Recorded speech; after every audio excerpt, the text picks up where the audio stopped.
A atenção é diferente da concentração. A concentração é um esforço feito pelo pensamento para focalizar a sua capacidade, a sua energia num determinado assunto em especial. Quando vocês estão na escola, são treinados para se concentrarem. Isso é, para colocarem toda a energia num determinado ponto. Na concentração, não é permitida a interferência de qualquer outro tipo de pensamento. A concentração implica o controle do pensamento. Não permitir que ele vague, mas mantê-lo focalizado num assunto em especial. É a operação do pensamento que focaliza a atenção, que focaliza a energia nesse assunto. Nessa operação do pensamento, há compulsão, controle. Assim, na concentração, há o controlador e o controlado.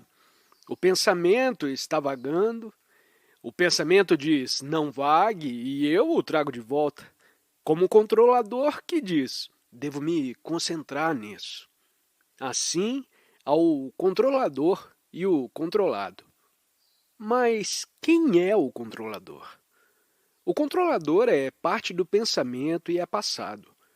O controlador diz, aprendi bastante e é importante para mim.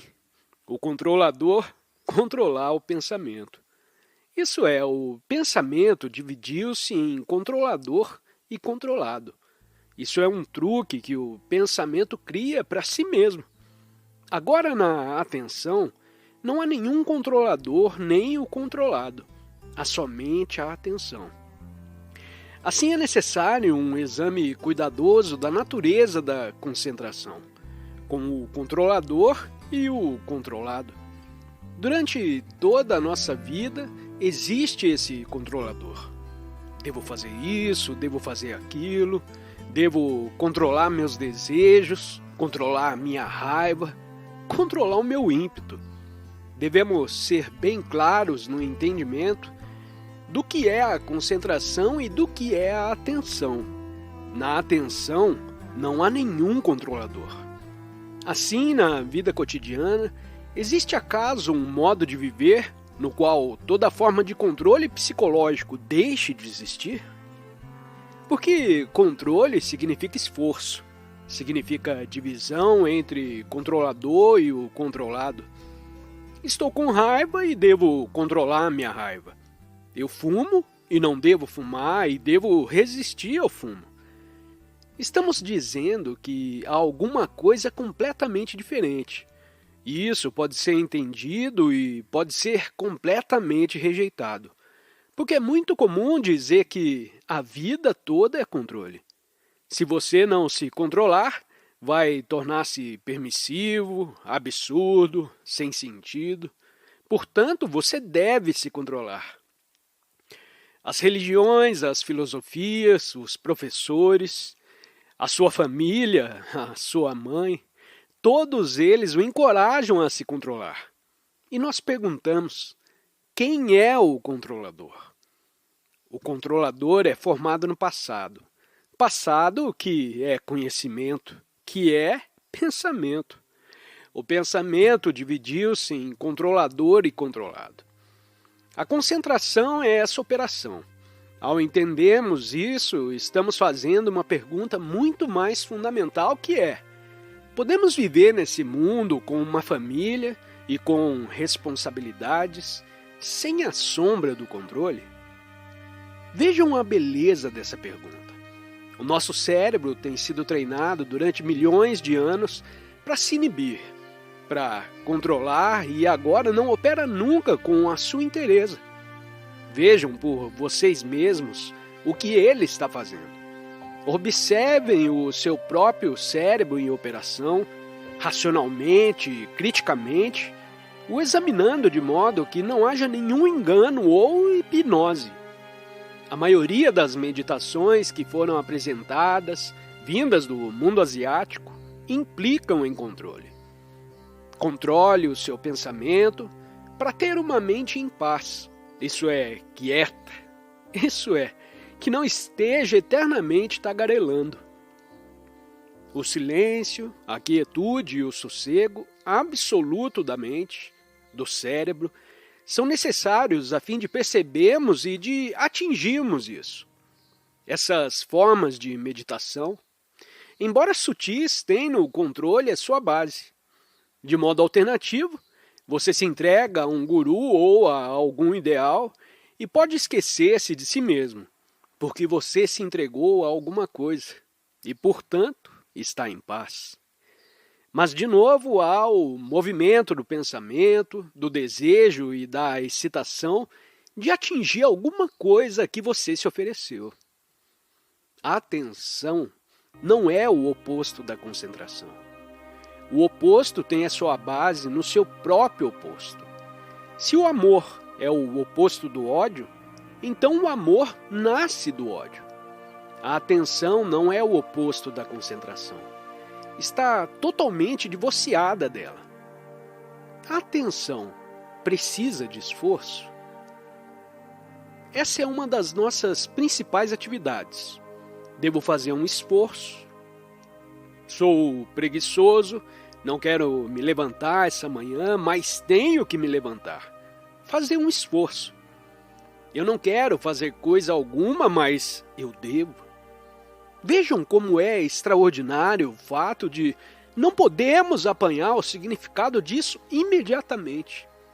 Isso tem de ser explicado, explicado e explicado.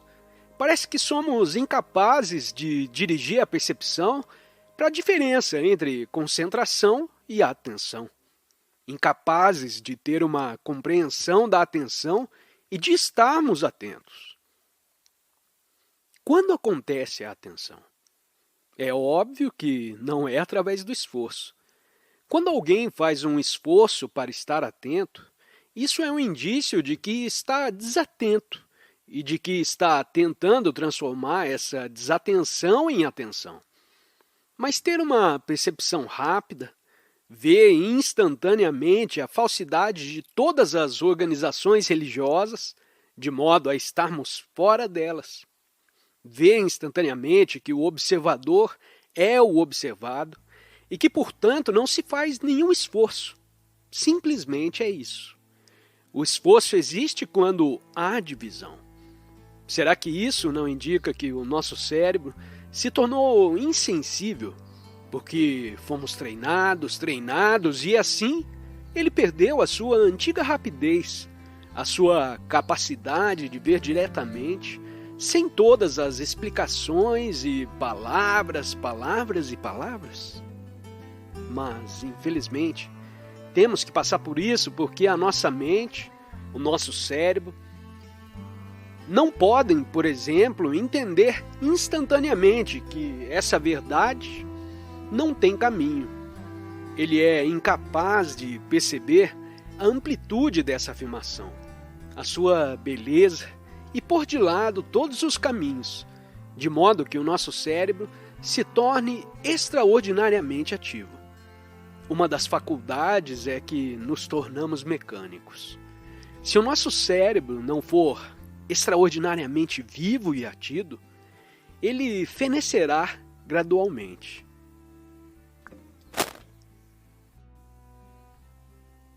Agora o nosso cérebro não tem nenhum pensamento. Ele tem que estar ativo, mesmo que parcialmente. Mas quando o computador puder assumir o comando de todo o trabalho e da maior parte do pensamento, operando com a rapidez que o cérebro não possui, então o cérebro irá fenecer. Isso está acontecendo.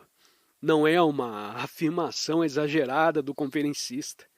Está acontecendo agora e não estamos cônscios disso. Na concentração há sempre um centro, a partir do qual agimos. Quando nos concentramos, nós o fazemos para obter algum benefício, por algum profundo motivo enraizado. Observamos de um centro. Enquanto que na atenção não há nenhum centro. Quando olhamos para alguma coisa imensa, como as montanhas, com a sua extraordinária majestade, o contorno contra o céu azul e a beleza dos vales, essa beleza por um momento desativa o centro. Ficamos por um momento atordoados por sua grandeza. A beleza é essa percepção, quando o centro deixa de existir. Uma criança, quando lhe damos um brinquedo, fica tão absorvida por ele que deixa de ficar travessa. Fica completamente com o brinquedo. Mas quando quebra o brinquedo, volta de novo a si mesmo. A maioria de nós está absorvida por seus diversos brinquedos. Quando os brinquedos desaparecem, voltamos a nós mesmos. No entendimento de nós, mesmo sem o brinquedo, sem qualquer orientação, sem qualquer motivo, está a liberdade da especialização, o que torna todo o cérebro ativo. Quando o cérebro está ativo, existe a atenção total. Estamos sempre percebendo ou sentindo com parte dos nossos sentidos. Ouvimos alguma música, mas nunca realmente a escutamos. Quando olhamos para uma montanha por causa da sua majestade, os nossos sentidos operam totalmente. Portanto, nós esquecemos de nós mesmos. Quando olhamos para o movimento do mar ou para o céu com uma resga da lua, quando estamos totalmente cônscios com todos os nossos sentidos, isso é atenção completa, não qual não há nenhum centro. Isso significa que a atenção é o silêncio total do cérebro. Não há mais nenhuma tagarelice e ele está completamente quieto. Um silêncio absoluto da mente e do cérebro. Há várias formas de silêncio. O silêncio entre dois ruídos, o silêncio entre duas notas, o silêncio entre pensamentos, o silêncio de quando entramos numa floresta, onde há o grande perigo de um animal perigoso, tudo fica totalmente em silêncio. Esse silêncio não é juntado ao pensamento, nem nasce através do medo. Quando estamos realmente amedrontados, os nossos nervos e o nosso cérebro tornam-se quietos. Mas a meditação não é essa qualidade de silêncio. É totalmente diferente. O seu silêncio é a operação de todo o cérebro com todos os sentidos ativos. É a liberdade que produz o silêncio total da mente. Essa mente, este cérebro-mente que está absolutamente quieto. Não a quietude produzida pelo esforço, pela determinação, pelo desejo ou pelo motivo. Essa quietude é a liberdade da ordem que é virtude, que é correção de comportamento. Nesse silêncio está apenas aquilo que é inominável e intemporal. Isso é a meditação.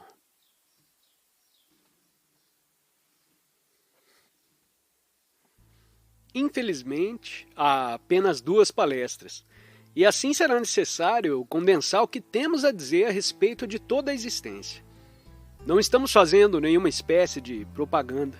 Não estamos persuadindo vocês a pensarem numa determinada direção, nem os convencendo de qualquer coisa. Devemos estar muito certos disso.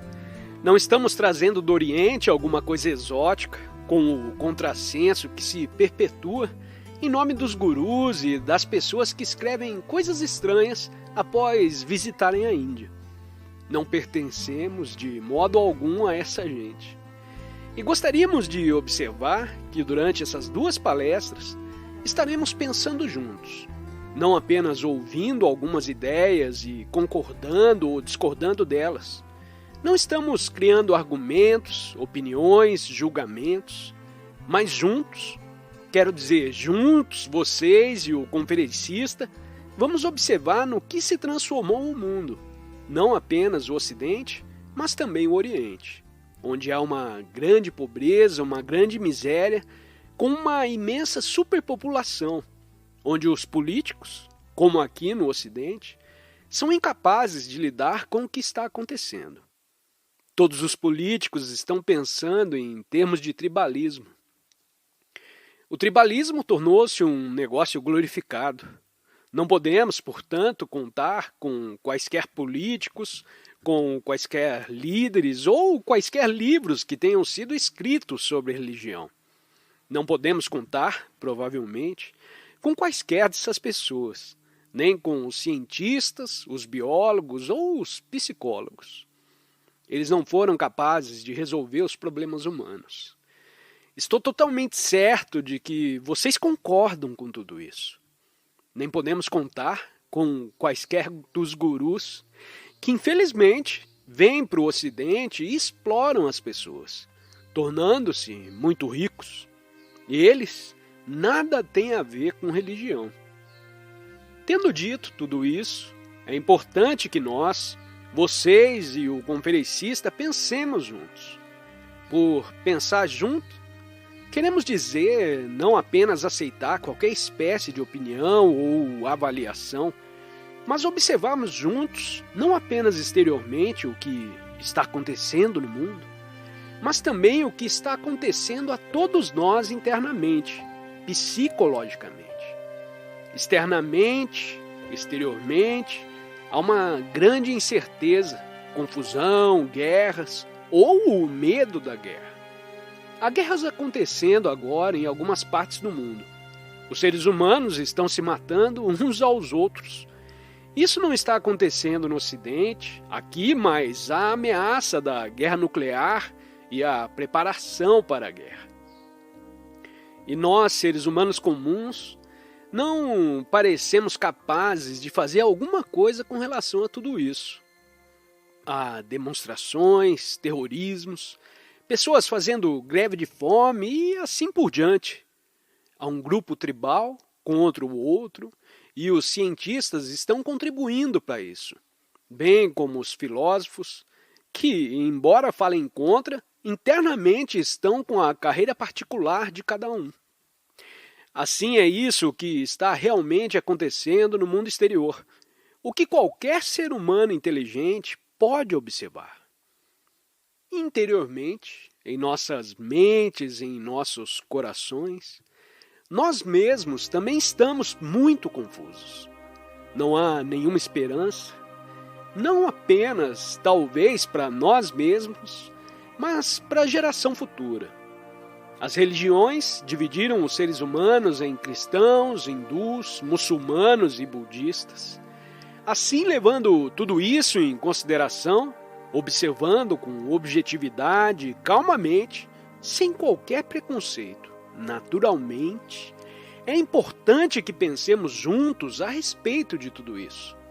Pensar juntos, sem opor uma opinião a outras opiniões, sem opor uma conclusão a outra conclusão, um ideal contra ideal.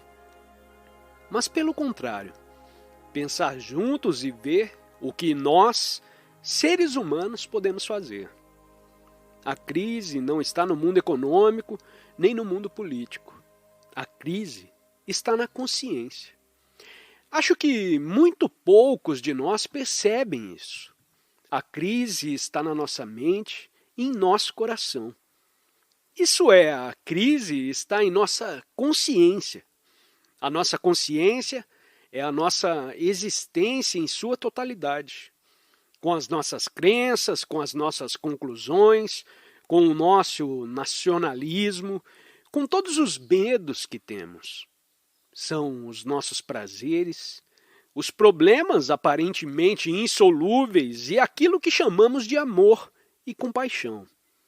Ela inclui o problema da morte, o imaginar se existe alguma coisa após a morte, alguma coisa além do tempo e além do pensamento, alguma coisa eterna. Este é o conteúdo da nossa consciência. Esse é o conteúdo da consciência de todo ser humano, em qualquer parte do mundo em que viva. O conteúdo da nossa consciência é o terreno comum de toda a humanidade. Acho que temos que deixar isso bem claro desde o início. Um ser humano de qualquer parte do mundo sofre, não apenas fisicamente, mas também interiormente. Ele está incerto, amedrontado, confuso, ansioso, privado de qualquer sentido de profunda segurança. Assim, a nossa consciência é comum a toda a humanidade. Por favor, ouçam isso. Vocês podem estar ouvindo isso pela primeira vez. Assim, por favor, não se descartem disso. Vamos investigar isso juntos. Não quando vocês forem para casa, mas agora. A consciência de vocês, o que vocês pensam, o que vocês sentem, as suas reações, as suas ansiedades, a sua solidão, os seus pesares, a sua dor, a sua procura de alguma coisa que não seja apenas física, mas que ultrapasse todo pensamento. É igual a de uma pessoa que vive na Índia, na Rússia ou na América. Todos eles passam pelos mesmos problemas que vocês.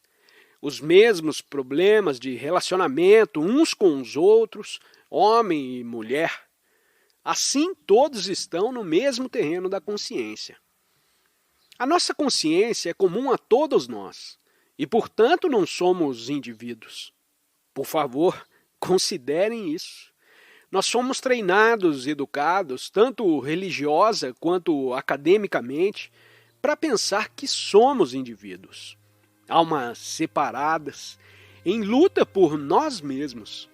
Mas isso é uma ilusão, porque a nossa consciência é comum a toda a humanidade. Assim, nós somos a humanidade. Nós somos indivíduos em separado, batalhando por nós mesmos. Isso é lógico e racional e sensato. Não somos entidades separadas, com conteúdo psicológico separado, lutando por nós mesmos, mas somos, cada um de nós, na realidade, o restante da humanidade. Talvez vocês aceitem intelectualmente a lógica disso, mas se vocês sentirem profundamente, então toda a atividade de vocês sofrerá uma mudança radical. Essa é a primeira questão que temos que pensar juntos. Que a nossa consciência, o modo como pensamos, o modo como vivemos, alguns talvez mais confortavelmente, com mais fartura, com maior facilidade de viajar do que os outros, é interiormente, psicologicamente, exatamente igual ao dos que vivem a milhares e milhares de milhas distante. Tudo é relação. A nossa própria existência é relação. Observem o que fazemos com as nossas relações, uns com os outros, sejam elas íntimas ou não.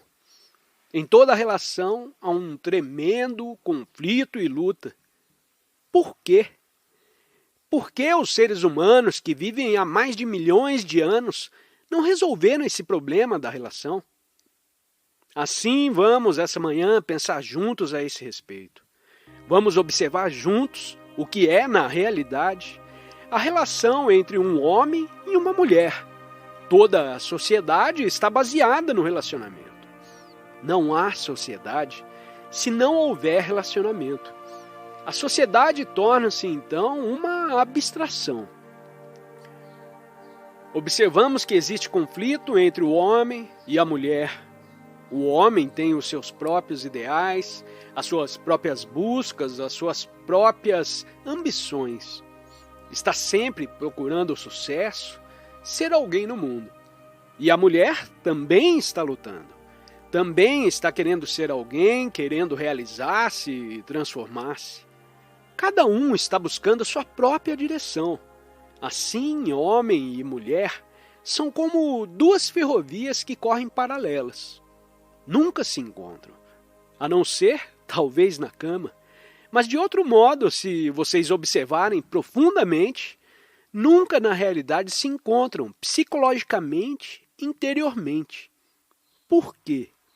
Essa é a questão. Quando perguntamos por quê, estamos sempre perguntando pela causa. Pensamos em termos de causação, na esperança de que, se pudermos entender a causa, então talvez possamos mudar o efeito.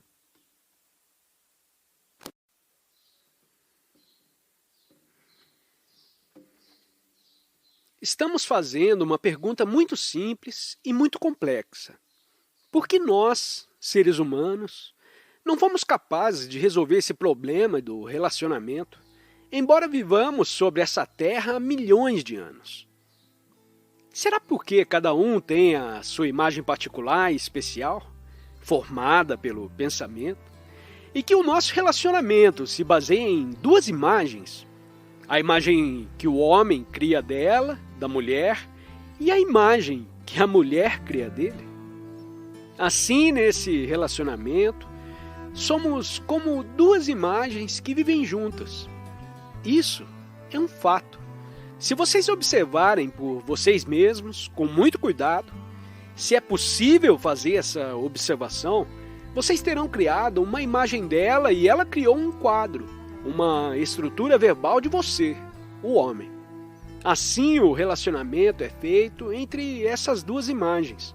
Essas imagens foram formadas pelo pensamento. E o pensamento não é amor. Todas as lembranças desse relacionamento, de um com o outro, os quadros, as conclusões, de um a respeito do outro, se observarmos cuidadosamente, sem qualquer preconceito, são produto do pensamento. São o resultado de várias lembranças, experiências, irritações e solidões.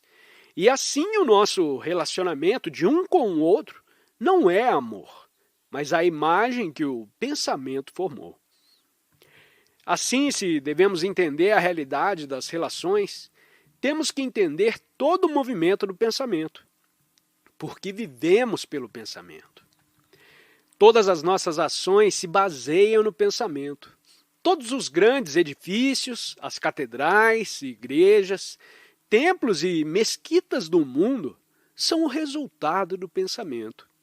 E tudo dentro desses edifícios religiosos, as figuras, os símbolos, as imagens, tudo é invenção do pensamento. Não há como refutar isso. O pensamento criou não apenas os mais maravilhosos edifícios e o conteúdo desses edifícios, mas também criou os instrumentos da guerra, a bomba sob todas as suas formas. O pensamento também produziu o cirurgião e os seus maravilhosos instrumentos, tão delicados na cirurgia. E o pensamento também produziu o carpinteiro, o seu estudo da madeira e os instrumentos que ele usa. O conteúdo de uma igreja, a habilidade de um cirurgião, a perícia do engenheiro que constrói uma bela ponte, tudo é resultado do pensamento. Não há como refutar isso. Assim, temos que examinar o que é o pensamento e por que os seres humanos vivem do pensamento e por que o pensamento produziu esse caos no mundo, a guerra e a falta de relacionamento de uns com os outros. Examinar a grande capacidade do pensamento com a sua extraordinária energia. Também devemos perceber como o pensamento trouxe, durante milhões de anos, esse pesar para a humanidade. Por favor, observemos isso juntos. Vamos examinar isso juntos. Não se oponham apenas ao que o conferencista está dizendo, mas examinemos juntos o que ele está dizendo, de modo que possamos entender o que está realmente acontecendo a todos nós, seres humanos, pois nós estamos nos destruindo. O pensamento é uma resposta da lembrança das coisas passadas. Ele também se projeta como esperança para o futuro. A memória é o conhecimento. O conhecimento é a memória da experiência. Isso é, há a experiência. Da experiência se faz o conhecimento como memória e pela memória vocês agem. Com essa ação vocês aprendem, o que quer dizer mais conhecimento. Assim vivemos nesse ciclo: experiência, memória, conhecimento, pensamento e daí para a ação, sempre vivendo dentro do campo do conhecimento. Falamos sobre uma coisa muito séria. Não se trata de algo para um fim de semana para ouvir casualmente. Trata-se de algo que está relacionado com uma mudança radical da consciência humana. Assim, temos que pensar em tudo isso, olhar juntos e perguntar por que nós, seres humanos que vivemos nessa terra há tantos milhões de anos, ainda somos o que somos. Podemos ter avançado tecnologicamente, ter melhores meios de comunicação, melhor transporte, higiene e assim por diante. Mas internamente, somos mais ou menos os mesmos. Infelizes, inseguros, solitários, carregando o pesar interminavelmente. E qualquer homem sério, quando se defronta com este desafio, deve responder a ele. Não pode aceitá-lo casualmente e dar as costas. É por isso que essas reuniões são muito sérias, mas muito sérias mesmo, porque temos que aplicar as nossas mentes e os nossos corações para descobrirmos se é possível produzir uma mutação radical em nossa consciência e, portanto, em nossa ação e comportamento. O pensamento nasce da experiência e do conhecimento, e não há nada absolutamente sagrado a respeito do pensamento. Pensar é um ato materialista, é um processo da matéria. E nós confiamos no pensamento para resolver os nossos problemas na política, nas religiões e nas nossas relações. O nosso cérebro, a nossa mente, são condicionados, educados para resolver os problemas. O pensamento criou os problemas e depois o nosso cérebro, a nossa mente, são treinados para resolvê-los com mais pensamento. Todos os problemas são criados psicologicamente, interiormente pelo pensamento. Acompanhem o que acontece. O pensamento cria o problema psicologicamente. A mente é treinada para resolver os problemas com mais pensamento. Assim, o pensamento, ao criar o problema, tenta depois resolvê-lo. Assim, ele é preso num processo contínuo, numa rotina. Os problemas estão se tornando cada vez mais complexos, mais insolúveis. Por isso, devemos descobrir se é possível abordarmos a vida de um modo diferente, não através do pensamento, porque o pensamento não resolve os nossos problemas. Pelo contrário, o pensamento produziu uma complexidade maior. Devemos descobrir se é possível ou não, se há uma dimensão diferente, uma abordagem totalmente diferente da vida. Por isso é importante entender a natureza do nosso pensamento. O nosso pensamento se baseia na lembrança das coisas passadas. Pensar no que aconteceu uma semana atrás, pensar nisso modificado no presente e projetá-lo no futuro.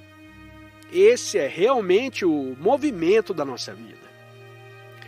Assim, o conhecimento tornou-se muito importante para nós, mas o conhecimento nunca se completa. Portanto, o conhecimento sempre vive dentro da sombra da ignorância. Esse é um fato. Não é invenção ou conclusão do conferencista, mas é assim. O amor não é lembrança. O amor não é conhecimento. Amor não é desejo ou prazer. Lembrança, conhecimento, desejo e prazer estão baseados no pensamento. O nosso relacionamento de uns com os outros, embora próximo, se for olhado com cuidado, baseia-se na lembrança, que é pensamento. Assim, essa relação, embora vocês possam dizer que amam as suas esposas, ou os seus maridos, ou as suas namoradas, está na realidade baseado na lembrança, que é pensamento. E nisso não há amor. Vocês percebem realmente esse fato? Ou vocês dizem, que coisa mais terrível de se dizer, eu realmente amo minha esposa. Mas será mesmo? Pode haver amor quando há ciúme, posse, ligação, quando cada um está perseguindo sua própria e particular ambição, cobiça e inveja, como duas linhas paralelas que nunca se encontram? Isso é amor? Espero que estejamos pensando juntos, observando juntos como dois amigos que caminham por uma estrada e veem o que está à sua volta. Não apenas aquilo que está muito próximo e pode ser imediatamente percebido, mas o que está à distância. Estamos fazendo a viagem juntos, talvez afetuosamente de mãos dadas. Dois amigos examinando amigavelmente o complexo problema da vida. Nenhum deles é líder ou guru, porque quando vemos, na realidade, que a nossa consciência é a consciência do resto da humanidade, então percebemos que somos tanto o guru quanto o discípulo, tanto o professor quanto o aluno, porque tudo isso está na nossa consciência. Essa é uma percepção extraordinária. Assim, quando começamos a nos entender profundamente, nós nos tornamos uma luz para nós mesmos. E não ficamos dependendo de uma pessoa, de um livro ou de uma autoridade, inclusive essa do conferencista, de modo que somos capazes de entender todo esse problema do viver e do ser, uma luz para nós mesmos.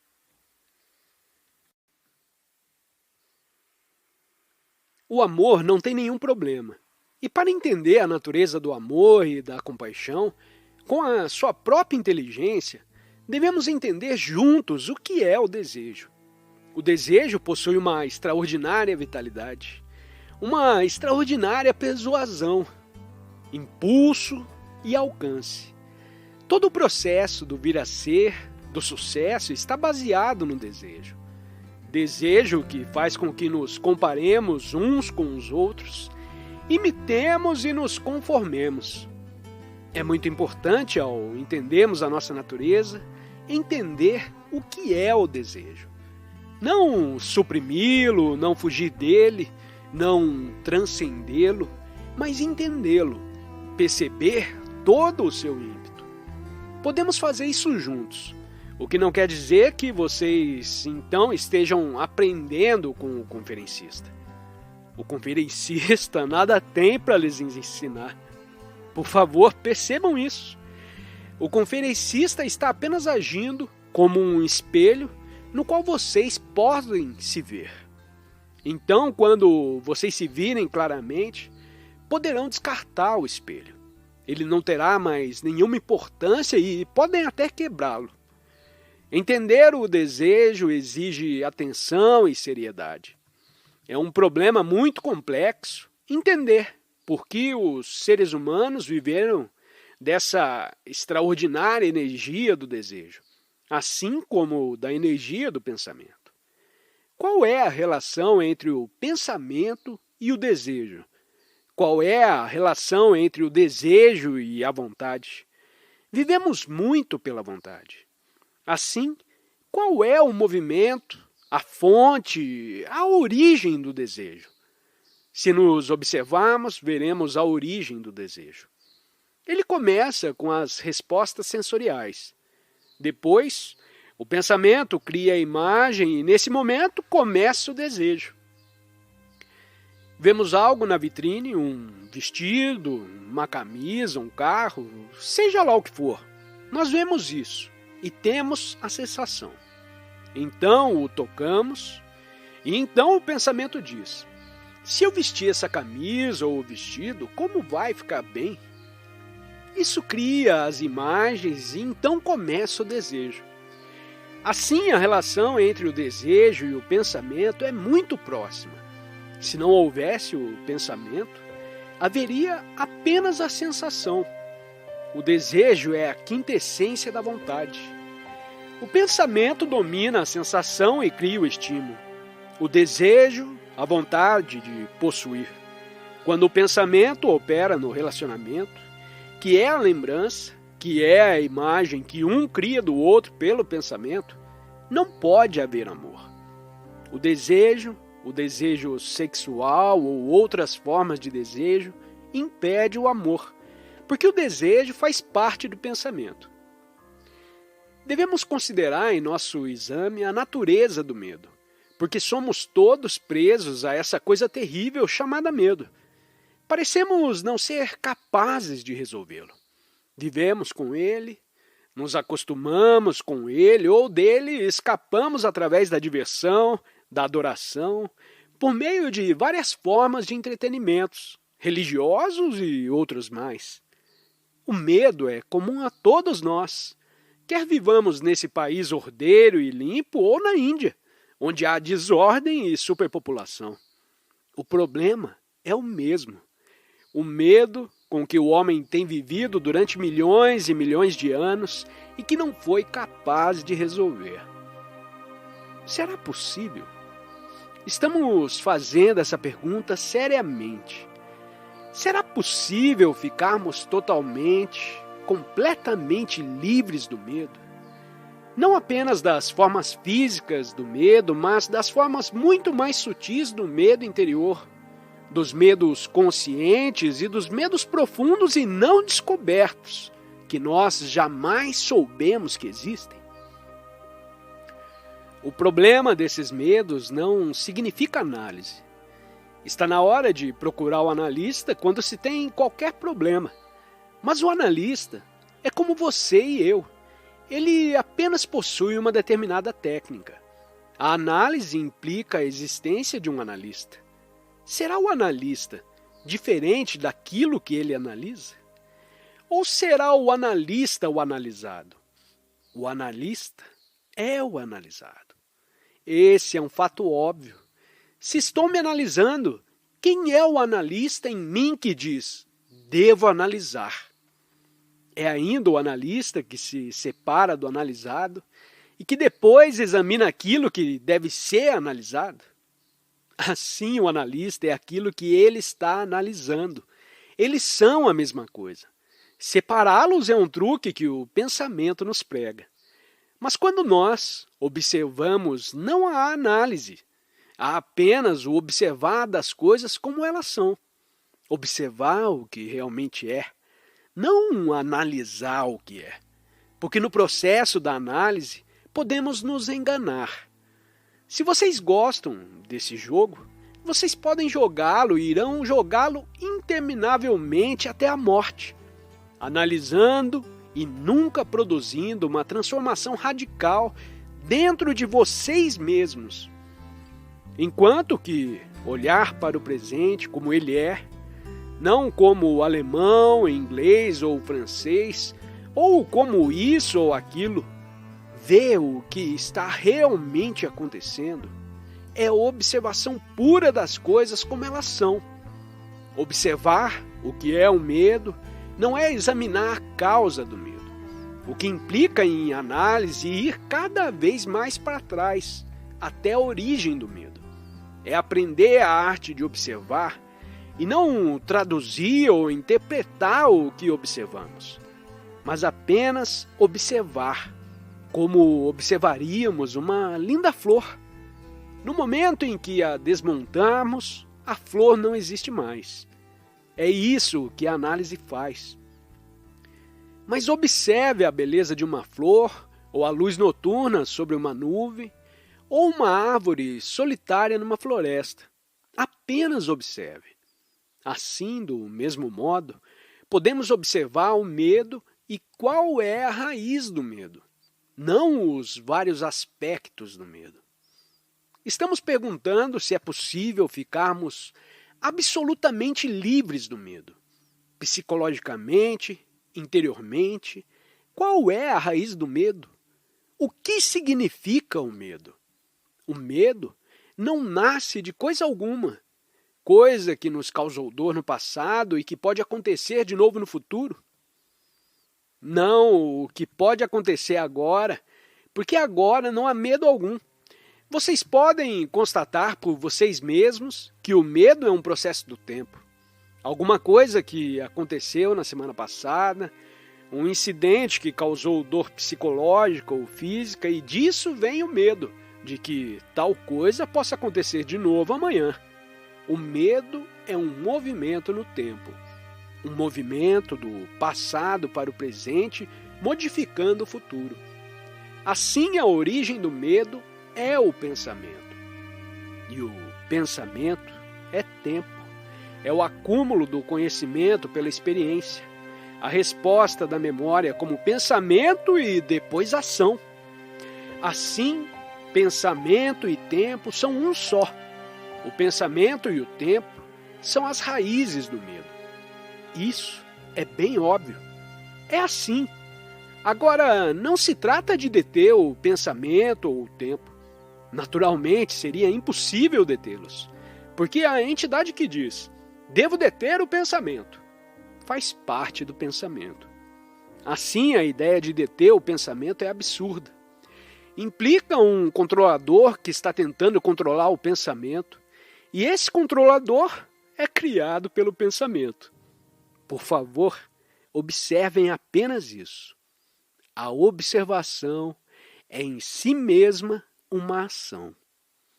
Não que devamos fazer alguma coisa com relação ao medo. Será que vocês entendem isso? Suponhamos que eu tenha medo de uma ou outra coisa, da escuridão, de que minha esposa vai embora, da solidão, disso ou daquilo. Estou profundamente apavorado. Você aparece e me explica todo o movimento do medo, a origem do medo, que é o tempo. Eu senti dor, passei por algum acidente ou incidente que me causou dor, e isso está registrado no cérebro. E a memória desse incidente passado produz o pensamento de que isso possa acontecer de novo, e portanto há o medo. Então você me explica isso e eu ouço com muito cuidado a sua explicação, percebo a sua lógica, a sua sensatez, não rejeito, ouço. E isso significa que o ouvir se torna uma arte. Eu não rejeito o que você está dizendo, nem aceito, mas observo. E observo que o que você me diz a respeito do tempo e do pensamento é real. Eu não digo, devo deter o pensamento e o tempo, mas, como me foi explicado, eu apenas observo como nasce o medo, que é um movimento do pensamento e do tempo. Eu apenas observo esse movimento e não me afasto dele, não fujo dele, mas vivo com ele. Olho para ele. Ponho toda a minha energia em olhá-lo. Então, vejo que o medo começa a se dissolver porque nada fiz a seu respeito. Apenas observei, lhe dei toda a minha atenção. Essa mesma atenção é como esclarecer o medo. A atenção significa dar toda a sua energia para esta observação. Obrigado por acompanhar esta fascinante palestra com Krishnamurti. Se o conhecimento compartilhado aqui ressoou em você, convidamos a explorar mais 2 pérolas de sabedoria que estão sendo exibidas na sua tela. Desafie-se a expandir o seu entendimento. Compartilhe as suas percepções no campo de comentários. Sua voz é importante para nós. Não se esqueça de se inscrever para continuar essa jornada conosco. Até logo!